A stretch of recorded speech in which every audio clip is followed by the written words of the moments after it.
Radio Orient présente Pluriel. Pluriel animé par Loïc Barrière. L'invité de Pluriel est François Asselineau, président de l'UPR, ancien candidat à l'élection présidentielle. Bonsoir. Bonsoir. Première question, François Asselineau. Un gouvernement recomposé a été annoncé cette semaine, avec notamment un nouveau ministre de l'Intérieur. Le président Macron a déclaré qu'il maintiendrait le cap des réformes, tout en faisant son mea culpa sur certaines déclarations qui ont pu choquer. Comment analysez-vous ce moment du quinquennat d'Emmanuel Macron ? Bien, écoutez, d'abord, la première chose, c'est que ce remaniement a été pour le moins laborieux. Ça a été 15 jours d'attente, et puis au bout du compte, la montagne accouche d'un souriceau. En fait, 48 heures après, tout le monde s'en fiche. Voilà. Moi, ce que je retiens là-dedans, c'est que Monsieur Macron n'a pas les moyens humains autour de lui de nommer des personnes qui s'imposent par leur connaissance des dossiers, leur charisme, leur poids politique, etc. En fait, les gens ne veulent plus aller dans ce Titanic. C'est incroyable, ça fait 1 an et demi qu'il est en fonction. Donc on est encore dans le premier tiers du quinquennat. Et moi, je ne sais pas si Monsieur Macron va être en mesure politique de terminer son quinquennat. Parce que là, à l'évidence, il n'a pas su comment nommer les gens. Il s'est résigné, d'après les gazettes, à nommer M. Castaner, ministre de l'Intérieur, comme vous le signalez, parce que semble-t-il que Castaner, qui était le délégué de la République En Marche, voulait s'en aller, puisque par ailleurs, le parti du président, c'est la débandade généralisée. Je crois qu'il y a plus de députés maintenant à la République En Marche que de militants. C'est un truc qui avait été peuplé de cyniques, d'opportunistes, qui avaient vu le coup pour essayer d'avoir un mandat électif. Et puis maintenant que la faveur de l'opinion publique s'en est allée, c'est la fuite est perdue. Donc je crois que M. Castaner a fait une crise de nerfs et que M. Macron a cédé. Je voudrais quand même signaler que M. Castaner, c'est quand même pas grandiose comme ministre de l'Intérieur. Allez voir son pédigré, allez voir sa jeunesse. Entre l'âge de 18 et 20 ans, il était dans des trafics divers et variés, poker pour le moins. Il était quand même un des grands amis de Christian Oraison, qui était l'un des caïds de la pègre du sud, de Marseille et des Alpes de Haute-Provence, je crois. On a eu Charles Pasqua, ministre de l'Intérieur, François Asselineau. Oui, on a eu Charles Pasqua, ministre de l'Intérieur, mais je crois pas que Pasqua, quand il avait 17 ans, il était dans la Résistance. Il n'était pas, me semble-t-il, dans la pègre. Là, on a affaire à quelqu'un qui a été, d'ailleurs il le reconnaît, allez vous renseigner sur sa notice Wikipédia, allez vous regarder, il y a toute une série d'articles qui ont été faits là-dessus. Moi je trouve que c'est quand même extraordinaire, d'autant plus d'ailleurs que son directeur de cabinet, qui est un préfet, a lui-même été condamné à 2 reprises au cours des années écoulées pour diffamation publique. Moi je trouve ça quand même, à un moment où les Français, moi je le vois bien, notre mouvement politique se développe très bien, malgré l'extrême difficulté que nous avons à être reçu dans les grands médias nationaux français. Je vous remercie d'ailleurs de m'inviter une nouvelle fois sur Radio Orient. Mais si nous nous développons malgré ce handicap qui serait rédhibitoire pour d'autres, c'est parce que en particulier les Français qui nous écoutent et qui m'écoutent ont le sentiment, que je crois justifié, que nous disons la vérité, que nous sommes des gens honnêtes et puis des gens aussi, excusez-moi de le souligner, mais qui ont une certaine dignité. Or, j'ai l'impression que la France, en ce moment, c'est du n'importe quoi. On a l'impression d'une levée des inhibitions. Alors, on a un ministre de l'Intérieur qui fricotait avec la pègre quand il avait entre 18 et 20 ans, et qui s'en félicite d'ailleurs aujourd'hui. On a son directeur de cabinet qui a été condamné plusieurs fois. Monsieur Macron lui-même, il va à Saint-Martin, il se fait prendre dans une photo qui a fait un scandale international. Ça a été repris.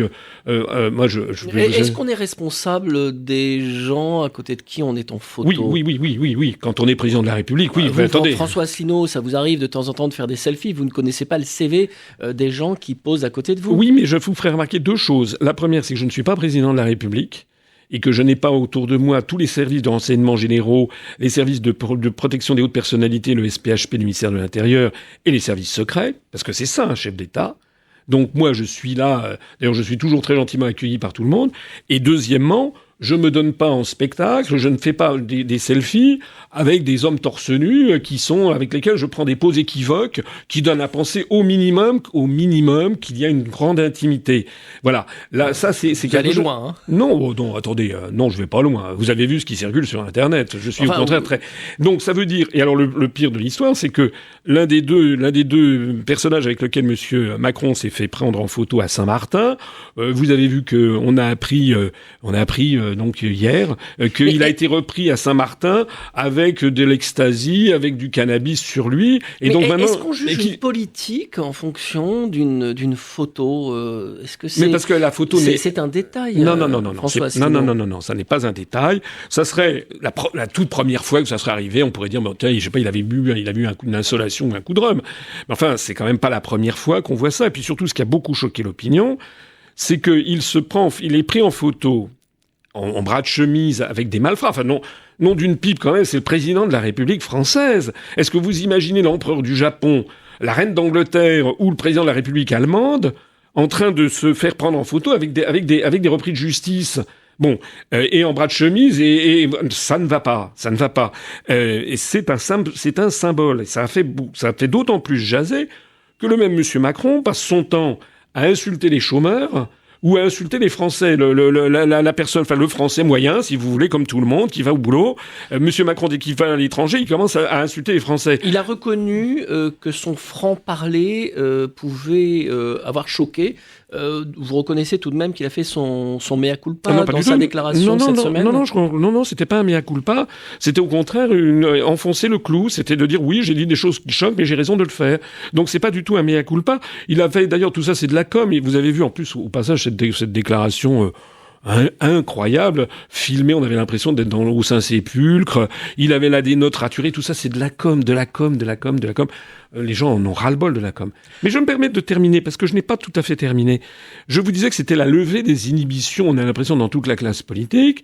J'ai parlé de Castaner, j'ai parlé de Macron, il faut parler de Mélenchon, qui défraye la chronique ces jours-ci. Alors, les images de Jean-Luc Mélenchon protestant contre la perquisition de son domicile et la perquisition du siège de son parti politique. Oui, alors qu'il ne soit pas content, ça peut se comprendre.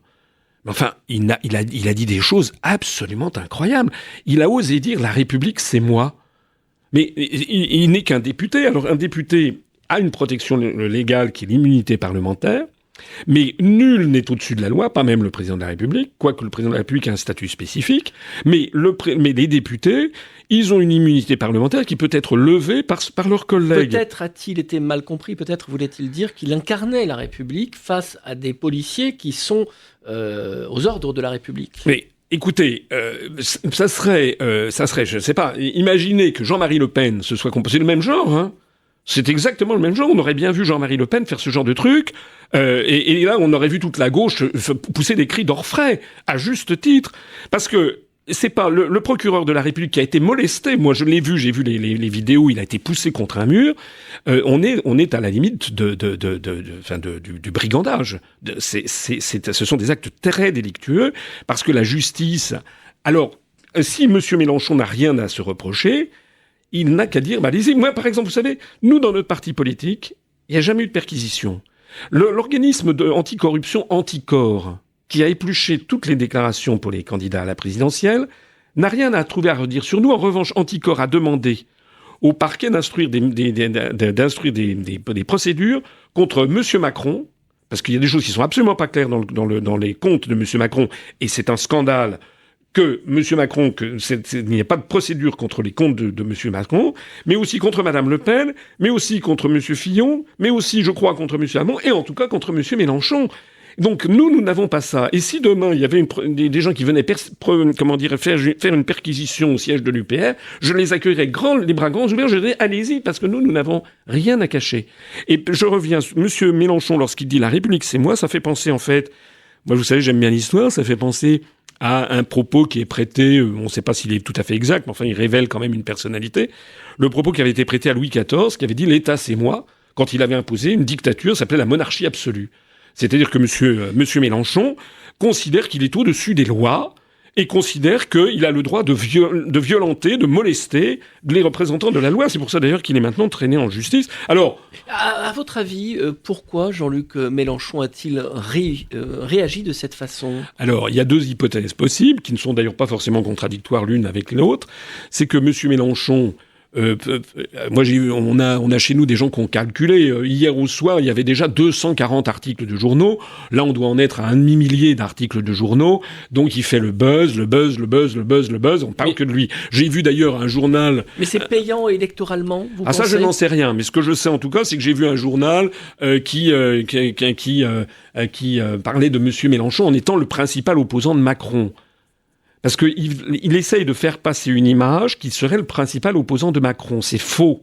Parce qu'il y a aussi quelque chose qui a été marqué, c'est marquant cet été, ça a été la rencontre de M. Mélenchon, vous avez vu, à Marseille, avec M. Macron. C'était le 7 septembre.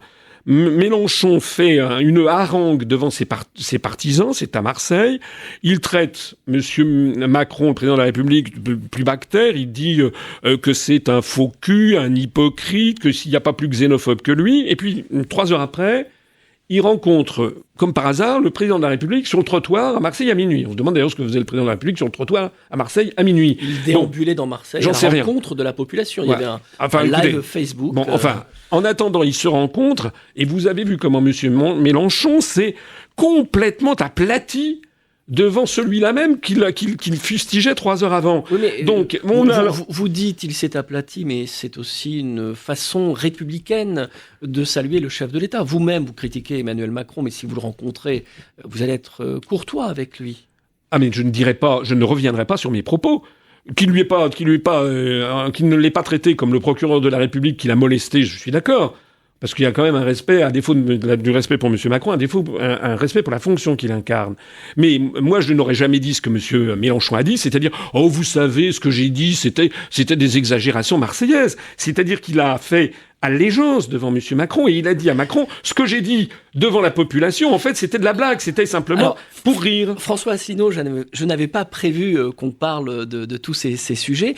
Est-ce que ça n'est pas, je dirais, du buzz médiatique et le fait d'en parler, ça n'est pas un peu alimenter, je dirais, le désappointement des Français, oui, c'est fait pour ça. Le dégoût des Français pour certains responsables politiques. C'est pour cela que ça peut rejaillir aussi sur vous. Non, parce que nous, on n'a pas la chance d'avoir des buzz comme ça. Nous, je l'ai dit. On n'a pas la chance. Oui, parce que nous, vous aimeriez avoir un buzz de cette manière-là pour qu'on parle de vous ? Non, pas ce qu'on appelle un bad buzz, mais j'aimerais bien que de temps en temps, les grands médias nous donnent la parole. Parce qu'actuellement, nous sommes encore absolument blacklistés par les très grands... Est-ce que vous vous rendez compte que depuis la présidentielle, depuis 1 an et demi, je n'ai plus jamais été réinvité sur une seule télévision nationale, ni sur une seule radio, à la seule exception de Sud Radio 1 fois et de RMC 2 fois. C'est-à-dire sur les 12 grandes radios de télévision et les 12 grandes chaînes de radio et de télévision suivies par le CSA, j'ai été invité 3 fois, dont une fois, c'était d'ailleurs pendant 2 minutes. C'est peut-être aussi en rapport avec votre score électoral. Attendez, vous plaisantez ? Vous savez combien M. Philippot, par exemple, que l'on m'envoie régulièrement dans les gencives, a fait, lui ? Il s'est pas présenté à la présidentielle. Et nous, depuis le début de l'année, on s'est présenté à 8 élections législatives partielles. M. Philippot n'a pas été capable de se présenter à plus de 2 où il a fait les mêmes scores que nous. Mais vous savez, on a calculé, M. Philippot, vous savez combien de fois il est passé ? 150 fois, quand nous, on est passé 3 fois. Donc, est-ce que c'est normal ? C'est une violation des règles du CSA. Donc, je persiste, il y a une anomalie profonde en France, c'est que, je vous citais tout à l'heure un journal qui expliquait que M. Mélenchon était le principal opposant de Macron. Non, M. Mélenchon n'est pas le principal opposant de Macron. On a vu comment, dans les coulisses, il s'aplatit comme un domestique devant Macron. Le véritable opposant de Macron, c'est nous, parce que nous, on n'est pas opposant à Macron. On est opposant au système qui tient Macron, ça s'appelle la construction européenne, ça s'appelle la Banque centrale européenne, ça s'appelle l'OTAN. On aura l'occasion de parler tout à l'heure de l'Union européenne. Hier, c'était la journée internationale du refus de la misère. Emmanuel Macron a annoncé il y a quelques semaines un plan de lutte contre la pauvreté. Si vous étiez en responsabilité, quelles seraient vos mesures pour lutter contre la pauvreté ? La première des mesures, c'est rétablir le contrôle des mouvements de capitaux. Ça permettrait de récupérer, au bas mot, 60 milliards d'euros d'évasion fiscale, peut-être davantage. on ne sait plus combien, mais il y a 80, 100 milliards d'euros qui échappent au fisc parce que les entreprises, les grandes entreprises, les grands groupes internationaux utilisent les mouvements de capitaux pour faire apparaître des excédents, des bénéfices dans les pays comme le Luxembourg, par exemple, où il n'y a quasiment pas d'impôt sur les sociétés, et pour faire apparaître des pertes en France. Donc déjà, ça nous permettrait de récupérer énormément d'argent. Je me permets au passage de signaler que si, depuis des années, les gouvernements n'arrivent pas à boucler le budget de l'État, une des raisons, c'est pas la seule, mais une des raisons, c'est celle-là. C'est que les plus grandes, ceux qui font les plus grands profits en France, les très grandes entreprises, ne payent pas d'impôts. Hein. On augmente les minima sociaux avec cet argent qui arrive. Bien sûr. La première chose que je fais, c'est ça, pour récupérer de l'argent. La deuxième chose que je fais, c'est que nous lançons la procédure de sortie de l'euro. Puisque l'euro nous appauvrit de façon considérable. Nous dégageons des déficits commerciaux énormes parce que l'euro coûte trop cher. Or, quand on importe beaucoup plus que l'on exporte, on crée du chômage en France. Donc, nous ne pourrons pas, de toute façon, l'euro est condamné. Nous, que ça soit dans 6 mois, dans 2 ans, dans 5 ans, que les gens aiment ou n'aiment pas ce que je dis, il faut tous les experts qui connaissent bien la situation savent que l'euro est condamné. Mais concrètement, qu'est-ce que vous faites une fois que vous êtes sorti de l'euro, qu'on n'est plus dans l'Union européenne, que doit-on faire pour aider les personnes en grande pauvreté, François Asselineau? Eh bien, on rétablit, comme je l'ai dit, on peut rétablir les minima sociaux, on peut les augmenter d'ailleurs. Dans le programme présidentiel, j'avais prévu une augmentation très substantielle du SMIC pour relancer la consommation. Mais il n'y a pas que de l'aide, on n'est pas non plus pour une société d'assistanat complet. On redonne du travail et des perspectives aux gens. Nous avons actuellement, vous savez qu'il y a des études qui ont été faites, des études notamment par Jacques Sapir il y a 3 ans, qui évaluaient que la sortie de l'euro pourrait créer au minimum 1 million d'emplois. C'est ça, sortir les gens de la pauvreté. C'est pas sans arrêt donner... Parce qu'il y a quelque chose du milieu. Des emplois, il faut des entreprises, il faut un marché. Oui, bien sûr. Mais comment voulez-vous qu'il y ait des entreprises en ce moment en France qui se développent lorsqu'elles peuvent aller s'installer dans des pays de l'Union européenne ou à l'autre bout du monde, au Bangladesh ou au Vietnam, avec des coûts salariaux et sociaux très très très inférieurs. Donc la première chose à faire, c'est de rétablir les mouvements de capitaux et de défendre les intérêts nationaux. Regardez ce qui se passe d'ailleurs au Royaume-Uni. Vous avez vu ce qui se passe au Royaume-Uni? On parle du Brexit. Le Brexit, depuis que le Royaume-Uni a annoncé le Brexit, il y a donc beaucoup moins de salariés des pays de l'Est qui vont au Royaume-Uni parce que leur statut serait sans doute préoccupant. Ils savent pas s'ils pourraient y rester. Vous savez, c'est dans le cadre de la directive des travailleurs détachés. Le résultat, on apprenait, il y avait des gazettes économiques qui parlaient de ça il y a 1 mois. Il y a une augmentation des salaires considérable en ce moment au Royaume-Uni. Parce que, avec justement, quand même des entreprises qui quittent la Grande-Bretagne. Ah non, ça c'est ce qu'on lit dans les Échos, dans les journaux de la presse, mais c'est faux. Il faudrait un jour qu'on ait un grand débat en France. Malheureusement, les débats en France sont interdits sur l'Europe. Mais c'est faux. Le Brexit se passe. On a monté en épingle peut-être 20 ou 30 personnes d'un siège social qui a été transféré venant de la City.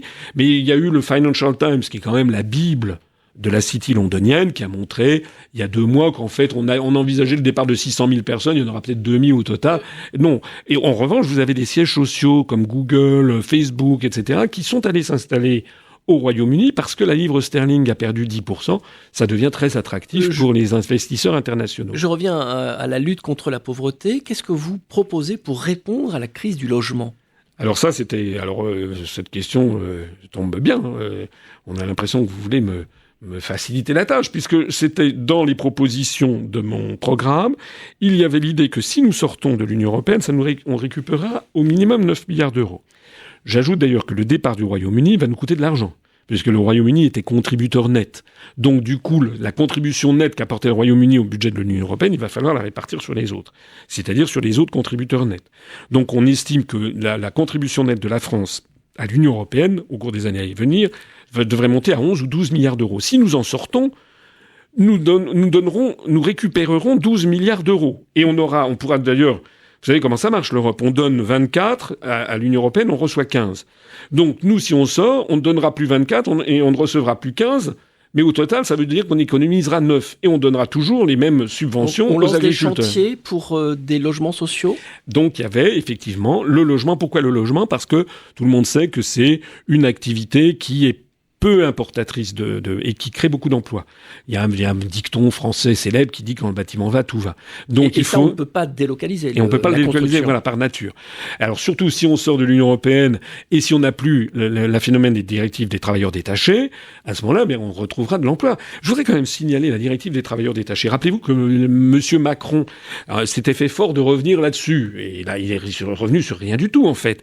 Vous savez que désormais, il y a 516 000 emplois d'après les statistiques de l'an dernier, et qui sont certainement très très inférieurs à la réalité, 516 000 emplois de travailleurs détachés en France, notamment dans le bâtiment, venus de Pologne, de Bulgarie, de Roumanie, des pays de l'Est. Donc nous, ce que l'on veut, c'est aussi sortir de la directive des travailleurs détachés. L'invité de Pluriel est François Asselineau, président de l'UPR, ancien candidat à l'élection présidentielle. On se retrouve dans quelques instants.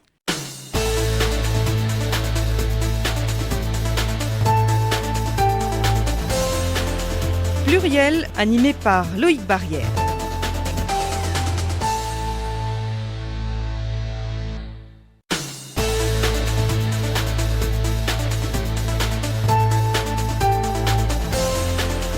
Pluriel, animé par Loïc Barrière. Retour sur le plateau de Pluriel avec François Asselineau, président de l'UPR, ancien candidat à l'élection présidentielle. On va parler dans un instant des élections européennes. Tout de même, je sais que vous êtes très attaché aux institutions françaises. La Ve République a 60 ans cette année. Est-ce qu'il faut la réformer ? Est-ce qu'il faut la conserver en l'état ? Est-ce qu'il faut passer à une 6e République ? La 6e République, ça c'est Monsieur Mélenchon. Monsieur Mélenchon dont on voit qu'il piétine le droit, on en parlait tout à l'heure. D'ailleurs, je me permets de dire, c'est très inquiétant qu'il y ait Monsieur Mélenchon. J'ai été le seul candidat l'année dernière à faire remarquer que Monsieur Mélenchon, lorsqu'il proposait dans son programme présidentiel de ne pas respecter les traités européens, il bafouait la Constitution, puisque la Constitution précise dans les pouvoirs du président de la République, le président de la République est le garant du respect des traités. Nous sommes tout à fait en faveur de la Ve République. Le problème, c'est que nous voudrions revenir à ce qu'était la Ve République et pas de la défiguration qui en a été faite.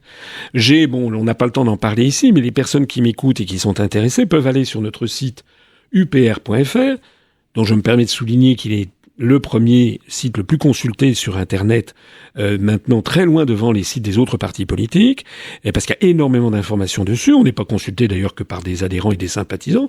Il y a certainement aussi des opposants qui viennent nous consulter, mais c'est une vraie base de données. Et je conseille aux auditeurs d'aller regarder ma conférence qui s'appelle « Où est passée la République française ?» Ils constateront qu'il y a toute une série d'articles qui ne sont plus respectés. Par exemple, il y a un article, je crois que c'est l'article 4 ou l'article 5, je ne me rappelle plus exactement, qui parle des mouvements politiques et qui disent que les partis politiques doivent respecter le principe de souveraineté nationale. Ben mince alors. Je veux dire, à part l'UPR, qui est-ce qui respecte le principe de souveraineté nationale quand on voit, vous avez vu monsieur Richard Ferrand, président de l'Assemblée nationale, qui a lancé l'idée de faire une assemblée parlementaire franco-allemande alors qu'aucun Français n'a été consulté sur cette affaire. Mais même Pétain ne se serait pas comporté comme ça. On est dans une situation, alors on pourrait prendre des quantités d'exemples. J'ai pas compris ce que vous avez dit. Même Pétain ne se serait pas comporté comme ça.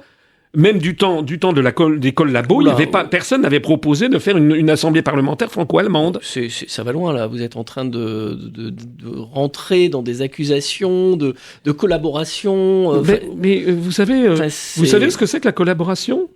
Mais on n'est pas en guerre avec l'Allemagne, François. Est-ce que vous savez ce que c'est que la collaboration ? La collaboration, c'est lorsque Pétain rencontre Hitler à Montoire, et une semaine après, il fait un discours, il parle aux Français en disant « Je suis convenu avec le Führer des Allemands d'une politique de coopération... » Laissez-moi terminer. D'une politique de coopération afin de bâtir une nouvelle Europe.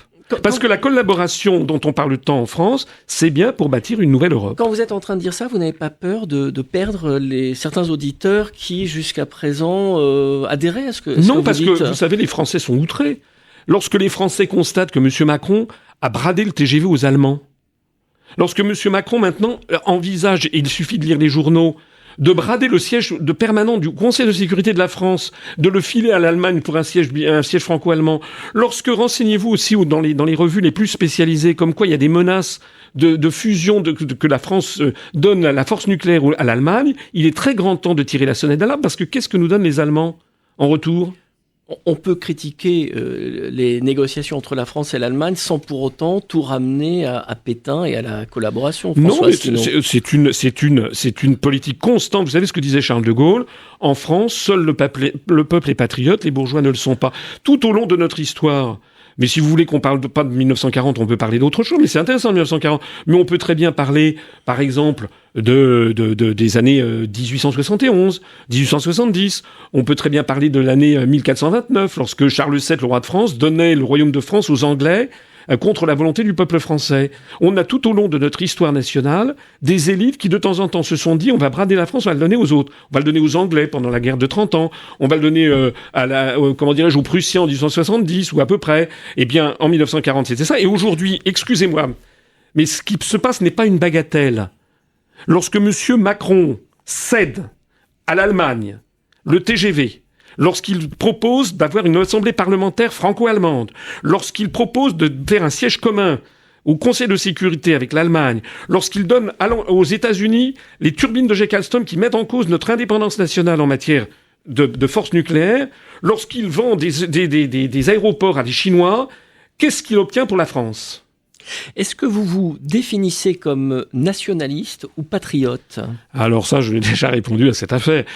Je vais me réfugier une nouvelle fois derrière une formule formidable du fondateur de la Ve République, de Gaulle, qui disait « Nous ne sommes pas des nationalistes, nous sommes des patriotes ou des nationaux ». Il disait c'est normal d'être patriote, c'est quelqu'un qui aime son pays.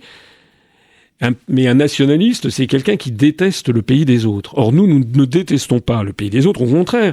Même si vous avez fortement critiqué l'Allemagne. Non, je n'ai pas critiqué l'Allemagne. J'ai critiqué l'attitude des dirigeants français vis-à-vis de l'Allemagne. C'est tout à fait autre chose. Vous savez, quand on parle, les Allemands défendent leurs intérêts. Mais c'est normal, vous savez, je suis allé, là, j'ai fait des voyages au cours des dernières semaines, je suis allé au Japon, les Japonais, eux, ils sont un peu sous la coupe des États-Unis, j'ai été reçu par beaucoup de gens, y compris un ancien premier ministre japonais du temps de Fukushima. Il y a énormément dans les élites japonaises des gens qui voudraient que le Japon défende mieux ses intérêts vis-à-vis des États-Unis. Mais regardez dans le monde, les dirigeants du monde entier essayent de défendre les intérêts de leur propre pays. Moi, j'aimerais que l'on m'explique, par exemple, face à toute la litanie de ce que je viens de vous donner, qu'est-ce que M. Macron a obtenu en échange pour la France ? À part de céder, qu'est-ce qu'il a obtenu en échange ? Quand vous m'aurez donné une liste, à ce moment-là, je dirais, bah oui, M. Macron gère bien la France. Mais là, c'est plutôt une espèce d'abandon général, on donne tout à tout le monde. François Asselineau, Emmanuel Macron se veut le chef de file des progressistes face aux nationalistes et aux populistes. J'imagine que pour le chef de l'État, vous n'êtes pas dans le camp des progressistes, puisque vous préconisez la sortie de la France de l'Union européenne. Votre parti se présentera aux élections européennes. Vous serez tête de liste aux élections européennes ? Oui, alors ça sera réglé bientôt par le bureau national de notre mouvement politique, mais je mènerai très probablement cette liste, dont je me permets de souligner d'ailleurs et que le scrutin aura lieu, je crois, le 26 mai 2019, et en France, un dimanche, et il y aura des listes nationales, donc une seule liste nationale. Avec un seul tour. Avec un seul tour, une seule liste nationale. C'est-à-dire que c'est le moment de voter. Et j'en lance ici un appel d'ailleurs à tous ceux qui m'écoutent, allez vous inscrire sur les listes électorales, et c'est le moment de voter. Avant le 31 décembre. Avant le 31 décembre, et c'est le moment de voter, parce que là, il n'y aura pas vous savez, des gens, moi je vois dans la rue beaucoup de gens qui m'abordent, qui me disent « Ah, vous étiez extraordinaire, vous étiez le meilleur, ici et ça, pendant la présidentielle. » Je dis « Bah oui, très bien, est-ce que vous avez voté pour moi ?» Et les gens disent « Ah ben non. » Ah ben non. Et je dis « Pourquoi ?»« Ah ben, j'ai voté utile. » Alors, voter utile, ça voulait dire quoi ? Ça voulait qu'ils avaient voté pour Madame Le Pen ou pour Monsieur Mélenchon. Mais c'était un vote totalement inutile, la suite l'a montré. Donc, il fallait tout de même mieux qu'il y ait Emmanuel Macron que Marine Le Pen, vous en convenez ? Non. Moi, je les mets Marine Le Pen aurait été élue, c'était pas un problème. Non, parce que de toute façon, Madame Le Pen ne voulait pas sortir de l'Union européenne. Parce que M. Mélenchon non plus. Il n'y aurait pas eu de problème démocratique après l'élection de Marine Le Pen. Vous croyez que M. Macron est un modèle de démocratie ? Il a été élu à la suite d'une véritable forfaiture en matière de propagande. Le Front National vient de quelque part, tout de même. Oui, c'est l'extrême droite. Attendez, ne m'expliquez pas ça. Vous êtes en rivalité avec le Front National. Pas seulement. On me reproche beaucoup d'avoir beaucoup critiqué le Front National. Mais je critique les autres. Si vous croyez que monsieur Macron est un modèle de démocratie, vous savez... On peut quand même pas mettre sur le même plan, vous ne pensez pas, l'extrême droite et un président comme Emmanuel Macron? Non, moi je les mets sur le même plan. Monsieur Macron est un menteur avéré. On avait mis sur notre site, c'est toujours en ligne, la liste des fake news le concernant qu'il a pu faire. Donc vous êtes d'accord avec Jean-Luc Mélenchon, finalement? Monsieur Macron a été élu à la suite, j'insiste, d'une véritable manipulation de l'opinion publique. Selon les relevés du CSA, il a eu droit à peu près, avant le premier tour, à quelque chose comme 26 ou 28% du temps de parole, et moi j'ai eu droit à 1%. Mais je voudrais dire aux auditeurs, imaginez l'inverse. Imaginez qu'on m'ait donné, moi, 28% du temps de parole, et que j'ai été accueilli par un concert de louanges des journalistes, des grands médias, et que M. Macron, il a eu droit à 1%, et qu'il y a eu un concert des journalistes en disant c'est le candidat de Rothschild, c'est le candidat de la banque, etc. Quel aurait été le résultat? Bon, donc que les choses soient très claires. Le plus extraordinaire de l'histoire, c'est que M. Macron s'est permis de critiquer la réélection de Maduro au Venezuela en disant que c'était un scandale parce que les candidats n'avaient pas eu le même temps de parole. Non mais je rêve. Alors pour vous, quel sera l'enjeu des élections européennes? Un certain nombre de partis politiques, le Rassemblement national, les Patriotes, Debout la France, mais aussi les Républicains, quand c'est Laurent Wauquiez qui s'exprime, font campagne sur la peur des migrants. Est-ce que vous allez agiter cette peur lors des européennes, François Asselineau? Alors déjà, on verra quelles seront les listes. Parce que là, vous avez... on ne sait pas si toutes les personnes que vous avez citées feront une liste. Florian Philippot vous a tendu la main, vous a proposé. Non, mais attendez, tendu la main. Non. On ne tend pas la main sur des radios. Écoutez, j'ai pas envie de parler de Monsieur Philippot. Donc, si Monsieur Philippot avait été quelqu'un de politiquement droit, il a le droit de s'être trompé. Il a le droit d'avoir été pendant 6 ans et demi au Front National. Il dit la même chose que vous maintenant. Oui. Mais à ce moment-là, quand au bout de 6 ans et demi, il se rend compte qu'il s'est trompé, il dit je me suis trompé, donc je quitte le Front National, je redonne au Front National le mandat électif avec lequel j'ai été élu parce qu'il le conserve. C'est-à-dire c'est une trahison par rapport à ses électeurs. Le droit le lui permet. Peut-être que ça n'est pas éthiquement le droit le lui permet, mais normalement, on peut pas cracher sur une étiquette. Il n'est pas le seul. D'accord. Mais quand les Français, ils ont besoin d'éthique, et ils ont besoin de quelqu'un de droit. Et une fois qu'il avait fait ça, Monsieur Philippot, à ce moment-là, demandait éventuellement à rallier l'UPR. On ne sait pas d'ailleurs, parce que je sais que chez nous, il y a des gens venant de tous les horizons, je ne suis pas sûr qu'il aurait été tellement bien accueilli. Je reviens à la question des migrants. Mais je termine. Mais M. Philippot n'a pas fait ça. M. Philippot a tout simplement volé les idées de l'UPR. C'est un voleur. Il a volé les idées, il les a appropriées, et il a bénéficié des réseaux dont il bénéficie dans les grands médias pour aller notamment chez M. Bourdin sur RMC, pour expliquer qu'il était le seul candidat du Frexit. Je peux vous dire qu'à ce moment-là, toutes les personnes qui étaient à l'UPR ont été vent debout contre M. Philippot. Parce qu'il y a quand même des limites à l'arnaque. Voilà. Donc, nous ne parlons plus de M. Philippot. M. Philippot, s'il voulait se rapprocher de moi, c'était pas comme ça qu'il devait faire. Il devait m'écrire, me demander une audience, et puis on discutait. Et après, quand il tend la main, d'ailleurs, personne n'a saisi la main qu'il tend. Il a tendu la main à M. Wauquiez, à M. Dupont-Aignan, à Mme Le Pen, etc. Plus personne. La question des migrants, est-ce que vous êtes comme le Front National, le Rassemblement National, les migrants, il y a une peur de la submersion pour utiliser leurs termes qui choquent notamment à gauche. Vous savez très bien que ce n'est pas le cas. Vous savez très bien que notre mouvement, nous montrons les véritables responsabilités. Il y a un problème de migrants en France. Ça, c'est incontestable, comme dans l'Europe. Bon. Mais d'où ça vient ? Quels sont les phénomènes qui sont derrière? Et puis, comment est-ce qu'on a une politique migratoire comme une politique sociale, comme une politique économique? Qu'est-ce qui le fait? Actuellement, toutes ces politiques ont été transférées à Bruxelles. Sur les phénomènes migratoires, c'est les articles 67, 77 et 78 du traité sur le fonctionnement de l'Union européenne. Donc, nous, ce que nous disons, c'est que avant que de s'écharper sur ces choses-là, et puis moi je n'aime pas qu'on montre des boucs émissaires parce qu'il y a beaucoup de misère humaine derrière tout ça, moi je veux déjà qu'on en revienne aux fondamentaux, qui décide de quoi.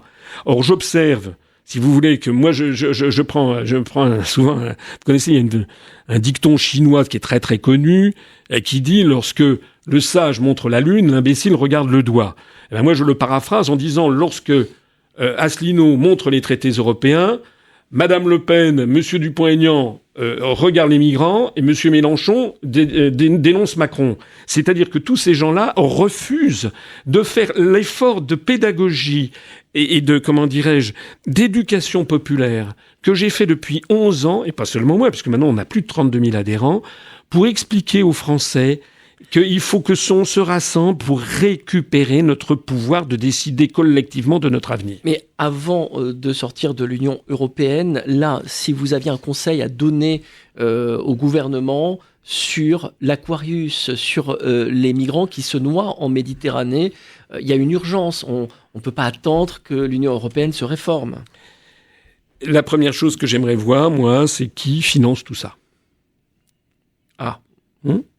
Qui finance l'Aquarius ? Qui finance, oui. Vous avez... Écoutez, moi je suis allé à Mayotte. Vous êtes en train de lancer implicitement des accusations contre l'Aquarius ? Qui finance ? C'est pas moi. Regardez le mouvement, le gouvernement d'ultra-gauche en Grèce, qui a désigné une ONG qui est comme association de malfaiteurs. Est-ce que c'est important de savoir qui finance l'Aquarius quand ce bateau sauve des migrants ? Mais ce sont des vies humaines, François Asselineau. Oui, j'ai bien compris que ce sont des vies humaines, mais est-ce qu'ils les sauvent ou est-ce qu'ils organisent un trafic ? Est-ce que vous avez vu... Est-ce que vous avez des gens qui sont en train de se noyer, on se pose pas la question, on les sauve ? Oui, bien sûr. Je n'ai pas dit le contraire. Mais est-ce que ce n'est pas des trafics qui sont ainsi organisés ? Regardez, est-ce que vous êtes renseigné sur le fait qu'il y a plusieurs centaines... Donc vous dites la même chose... Plusieurs centaines... Là, vous dites la même chose que Marine Le Pen, que Matteo Salvini, François Asselineau. Il y a plusieurs... Que M. Tsipras, le gouvernement d'ultra-gauche en Grèce, qui a désigné une ONG comme une association de malfaiteurs.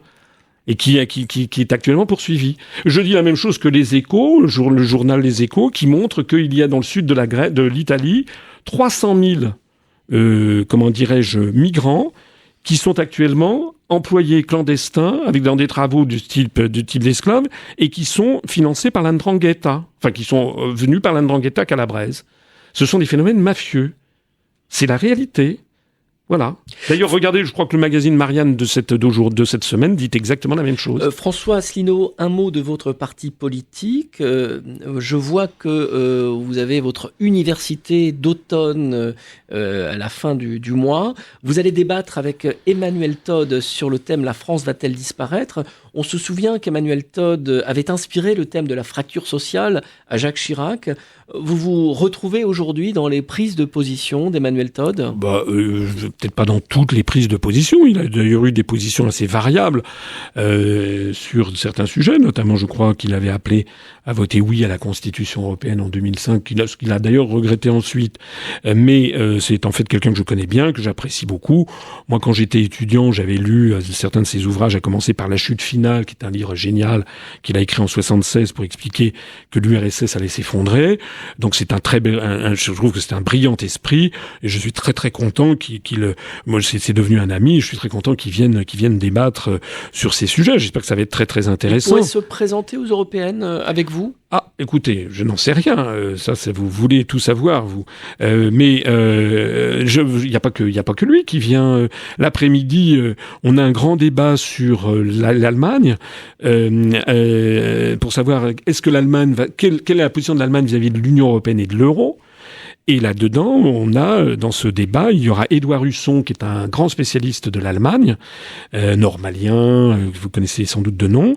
Il y a la journaliste Coralie Delhomme, qui a sorti un ouvrage récemment sur le thème « Le couple franco-allemand n'existe pas », c'est d'ailleurs ce que je dis depuis 10 ans, et qui a sorti également un ouvrage avec David Kella, qui est un économiste des économistes atterrés, qui viendra également. Et puis nous aurons Vincent Brousseau, notre responsable des questions monétaires, qui, comme vous le savez, a travaillé pendant 15 ans à la BCE. Donc on va avoir vraiment des pointures. Et donc je me félicite que l'UPR est devenu désormais le seul parti politique avec la France insoumise à organiser encore une université d'été ou d'automne, puisque les autres, vous savez, ne sont pas capables. Et permettez-moi d'ailleurs de dire encore 2 choses sur ce sujet. Nous avons invité Madame Nathalie Loiseau, la ministre des Affaires européennes, à venir débattre de l'Europe, puisqu'elle se répand sur toutes les ondes en disant on met des grands débats sur l'Europe et ci et ça, elle m'a opposé une fin de non-recevoir, elle ne peut pas venir. Alors, c'est possible qu'elle puisse, que son agenda ne lui permette pas. À ce moment-là, elle pouvait, comme on lui avait demandé, envoyer quelqu'un de son cabinet. Non, nous n'avons personne, parce qu'en fait, ils ne veulent pas débattre avec nous. Ils ne veulent pas débattre avec Asselineau, avec Todd, avec Husson, ils ne veulent pas. Voilà. C'est ça la démocratie version européiste. Et puis, nous avions également invité M. Mélenchon, parce que M. Mélenchon, il a tenu son université à Marseille, il a invité des députés, des Républicains. J'ai trouvé ça quand même assez fort de café. Donc il a invité des députés. Nous, on n'a pas été invités. Donc j'ai dit à M. Mélenchon, venez, on va débattre. Nous n'avons pas eu droit à la moindre réponse. Il est vrai que M. Mélenchon se prend sans doute pour quelqu'un de supérieur à la moyenne. Merci François Asselineau. Je rappelle que vous êtes président de l'UPR et ancien candidat à l'élection présidentielle. Bonsoir.